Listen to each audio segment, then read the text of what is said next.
Hello and welcome back to the Fantasy Playmakers. What's up, guys? For today's video, I'm going to be breaking down some of the top second-year wide receivers. So in yesterday's video, I talked about some of the best second-year running backs, and so we're going to run it back again today and talk about receivers. This was a pretty solid wide receiver class, not as top-heavy as the running backs, but there are definitely some very fantasy-relevant players at the wide receiver position.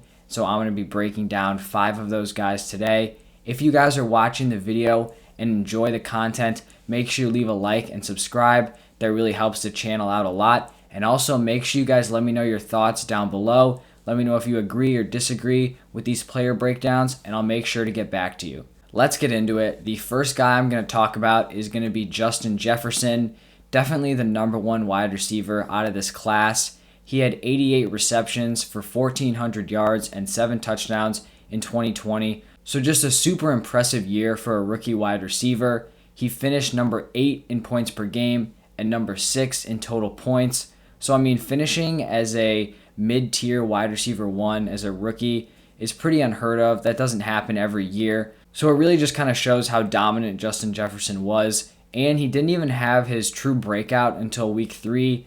In the first 2 weeks, he only had 5 receptions for 70 yards. Those are his combined stats for the first 2 games. And the touches in the Vikings offense are very concentrated. And what I mean by that is that basically all the touches are going to be shared between Jefferson, Cook, and Thielen. Obviously, you have some spare receptions going to other receivers, maybe Irv Smith this year, but the vast majority of their touches are going to those 3 guys. Justin Jefferson really has everything you would want in a wide receiver. He gets a lot of volume, a lot of receptions, a lot of targets. He gets in the end zone a solid amount, and he has consistent yardage week in and week out. And then he also has that big playability where he can just put up those monster weeks for you, which is definitely something you'd want in your wide receiver 1. All right, the next guy I'm going to talk about is CeeDee Lamb. And I know he was in my Do Not Draft wide receiver video, but that's not because I dislike the player. I just think he's going way too high in redraft this year. But as a player, I really do like CeeDee Lamb. And when Dak was healthy last year, Lamb averaged 14.2 half PPR points per game in those 5 games that Dak was playing in, and that would have been number 11 if you scaled that over an entire season. I expect CeeDee Lamb to be a solid wide receiver 2 this year, but I'm just not confident drafting him at wide receiver 14. I don't feel super comfortable taking him over guys like Julio Jones, Mike Evans. That's just not something I'm going to do. And the reason I'm not super comfortable is that I think his wide receiver 1 potential is a little bit capped, and it's just because of how much the Cowboys use CeeDee Lamb in the slot. So the Cowboys generally have Amari Cooper and Michael Gallup outside, and then they play CeeDee Lamb in the slot. CeeDee lined up in the slot 84.7% of his routes run, and also had the second most slot snaps in the NFL. And when I looked at the top 12 wide receivers last year, the highest slot percentage was 54.4, and that was by Tyler Lockett, who was actually the number 12 wide receiver.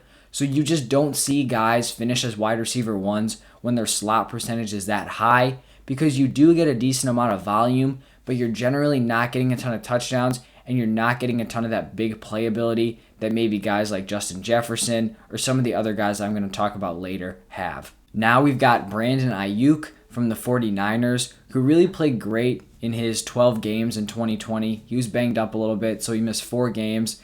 But in those 12 games, he was number 17 in points per game. So another very solid season for a rookie. And similar to Justin Jefferson, Brandon AIYUK can score his points everywhere. He gets volume in the receiving game. He can get a lot of yardage. He can get in the end zone. And he even gets some work on the ground. He had almost 100 rushing yards and 2 rushing touchdowns last year, which is something that even Justin Jefferson doesn't really bring to the table. So you love to see that versatility at the wide receiver position. And really the only concern I have with him is that he played most of those games operating as the alpha due to injuries with Kittle and Deebo Samuel. There were very few games last year where all 3 of those guys were in the lineup together. You had Kittle and Deebo, who dealt with a lot of injuries throughout the season, and even AIYUK missed 4 games. So we were never really able to get a solid sample size of them all playing together. And so I think it's going to be interesting to see how his production fares when all three of them are in the lineup, because it's easy to produce when you're like the top option, but now you're having to compete with one of the best tight ends in the NFL and another very capable wide receiver. That's when we really see who the true alpha of this offense is going to be. All right, and now we have T. Higgins, who I think had a very solid rookie year that is kind of going under the radar just because of Joe Burrow's injury. So T. Higgins wasn't really involved in the first 2 games, and he had his real breakout in week 3.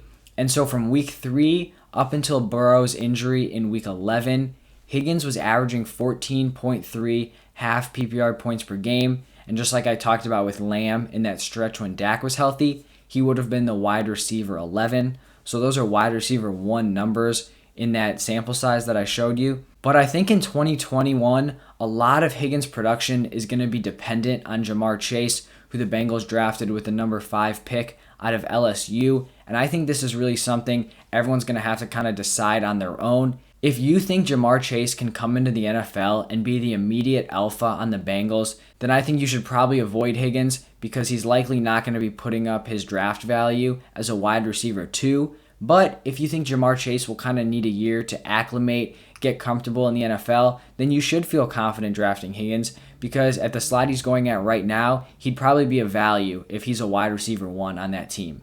In my opinion, I think I'm leaning towards Jamar Chase being an alpha. I mean, you just look at what he did on that championship LSU team. As a sophomore, Jamar Chase outproduced Justin Jefferson. And so Justin Jefferson, being a year older and being outproduced by Jamar Chase, came into the NFL and absolutely tore it up. So I can't imagine what Jamar Chase is going to do this year.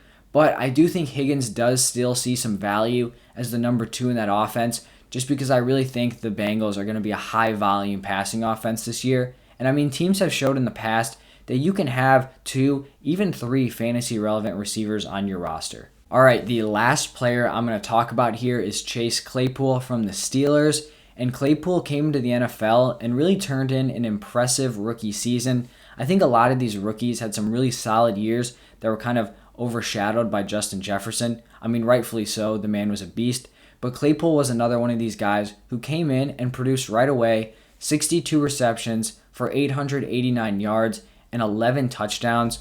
And for this year, I'm feeling very confident with Chase Claypool as a player, but I'm pretty uncertain about his fit with the Steelers this year. Claypool established himself as a deep threat on this Steelers team. He finished number 3 in deep targets in the NFL, and he was also obviously an end zone threat. He finished 5th in total touchdowns among wide receivers with that 11 total touchdowns that I mentioned earlier. On the other hand, Claypool was also number 4 in unrealized air yards, which kind of just points to Big Ben's ability to connect with Claypool deep. And last year, the Steelers were number 2 in pass plays per game, and I honestly expect that to go down after they drafted Najee Harris. I think Najee Harris is going to come in and they're going to try to feed him the ball. And even if it's inefficient touches, I think they're still going to try to give him the ball more than they were giving to James Conner and Benny Snell and all of those guys. So I do think that pass play per game is going to drop, which obviously then gives Claypool less opportunities.